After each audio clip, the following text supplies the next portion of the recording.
ഒരു കുത്ത് കിട്ടിയ കഥയായാലോ. ഞാനും ഏട്ടനും കുഞ്ഞും കൂടെ പോകുന്നത് പുഷ്പഗിരി മെഡിക്കൽ കോളേജിലേക്കാണ് കേട്ടോ. 18-ന് 24 മാസത്തിന് ഇടയ്ക്കുള്ള ഒരു DPT വാക്സിൻ ഉണ്ട്. അതെടുക്കാൻ വേണ്ടിയാണ് ഞങ്ങൾ പോകുന്നത്.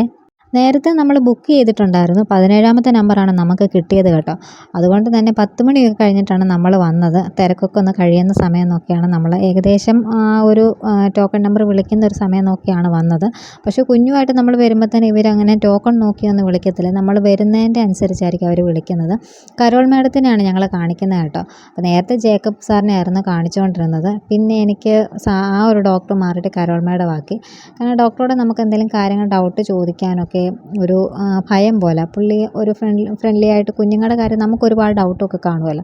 അപ്പോൾ അതൊന്നും ചോദിക്കാനുള്ള ഒരു ഇത് കിട്ടില്ല. കരോൾ മേഡം ആണെങ്കിൽ നമുക്ക് കാര്യങ്ങളൊക്കെ ചോദിക്കാനും മേഡം അതുപോലെ ക്ഷമയോടെ കേൾക്കാനും മറുപടി തരാനും ഒക്കെ ഒരു ഇതായതുകൊണ്ട് എനിക്ക് മേഡത്തിനെ കാണിക്കാനാണ് കൂടുതൽ താല്പര്യം കേട്ടോ. അപ്പോൾ മേഡത്തിനെ കണ്ടു. പിന്നെ വാക്സിനുള്ള എഴുതി തന്നു. നമ്മൾ മരുന്നൊക്കെ വാങ്ങിയിട്ട് കുത്തും മേടിക്കാൻ വേണ്ടി പോവാണ് കേട്ടോ. അപ്പോൾ കുഞ്ഞിനെ എന്നെയും ഏൽപ്പിച്ചിട്ട് ഏട്ടൻ പുറത്ത് നിൽക്കുകയാണ്. ഏട്ടൻ ഇതൊന്നും കാണാൻ മേലാന്ന് പറഞ്ഞിട്ട്. അപ്പം ഞാൻ കുഞ്ഞിനോട് ചോദിക്കുന്നുണ്ട്, കുഞ്ഞ് വാക്സിൻ എടുക്കുമ്പോൾ തന്നെ കുത്ത് കിട്ടുമ്പോൾ കരയുമോ എന്നൊക്കെ.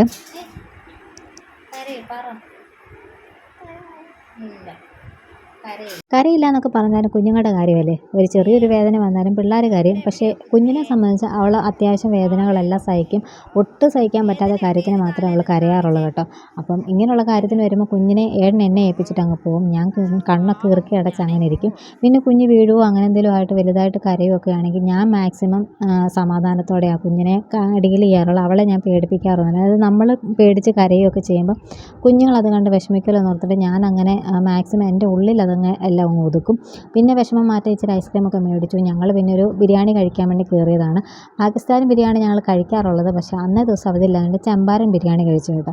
എന്നിട്ട് ഞങ്ങളിന്ന് വീട്ടിലോട്ട് പോകുന്ന വഴിക്ക് പിന്നെയും കരച്ചിലായിരുന്നു. അങ്ങനെ ഇപ്പോൾ റോഡ് സൈഡിൽ ഇതായി കളറും ഒക്കെ കോഴികളെ കണ്ടു. അത് കാണിക്കാൻ വേണ്ടി ഞങ്ങൾ വണ്ടി നിർത്തിയതാണ്. പക്ഷേ അവൾക്ക് വേണമെന്നാണ്. പിന്നെ ഭയങ്കര ബഹളമായിരുന്നു. അപ്പം 100 രൂപയ്ക്ക് 5 കോഴിയെ കിട്ടും. അങ്ങനെ പിന്നെ നമ്മൾ 5 കോഴിയെ വാങ്ങി കേട്ടോ.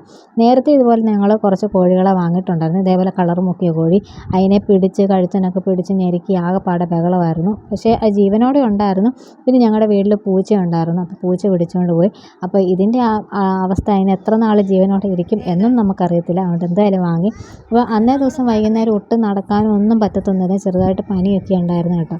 അപ്പോൾ രാവിലെ ഞാൻ പിന്നെ മോനെ കുഴപ്പമൊന്നുമില്ല എന്നൊക്കെ പറഞ്ഞ് നടത്തിച്ചൊക്കെ ഞാൻ നോക്കി.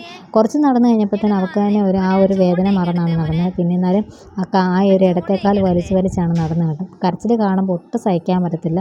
ഈ വെല്ലുവായിലുള്ള കരച്ചിലൊക്കെ കണ്ട് അയൽവക്കക്കാരായാലും വന്ന് നോക്കുകയൊക്കെ ചെയ്തു കേട്ടോ. അപ്പോൾ നമ്മുടെ കുഞ്ഞു വ്ലോഗ് ഇത്രയേ ഉള്ളൂ. ഇഷ്ടപ്പെട്ട ചാനൽ സബ്സ്ക്രൈബ് ചെയ്ത് സപ്പോർട്ട് ചെയ്യാൻ മറക്കല്ലേ. ബായ്.